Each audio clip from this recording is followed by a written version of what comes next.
Comme promis, voici le test de la montre connectée Pebble Time de la marque Pebble, que tout le monde connaît pour ses montres à écran e-paper ou e-ink, un peu comme les tablettes, les liseuses Amazon.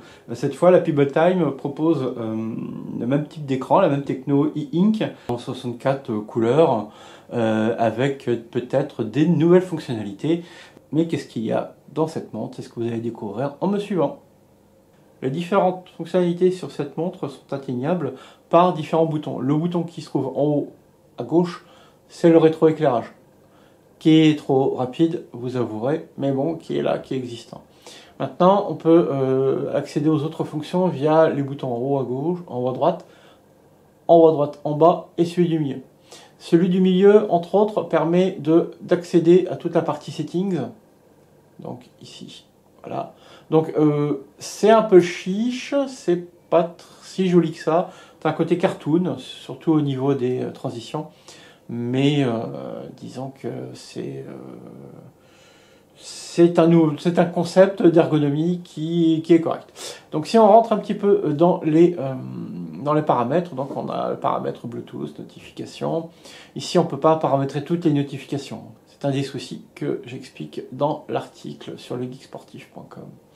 Notification, type d'activité, quick launch, les dates, pour régler la date. Voilà. Et le retour en arrière se fait toujours via ce bouton-là. Voilà. Comme vous voyez, il y a des enchaînements plutôt fluides entre les écrans et un côté cartoon.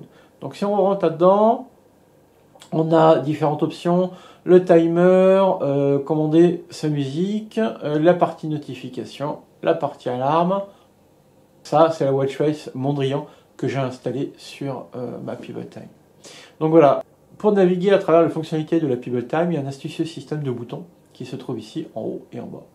Par exemple, j'appuie sur le bouton en haut à droite, et là, j'accède à maintenant. Donc, mon agenda du jour, et je peux naviguer dans mon agenda du jour. Donc, voilà, l'agenda du jour, et je peux naviguer à l'intérieur de cet agenda avec le bouton. C'est plutôt sympa, c'est bien fait, c'est intéressant. Donc, je monte et je descends dans la timeline de ma journée, de la journée d'hier par ici, et les journées d'aujourd'hui et de demain par là.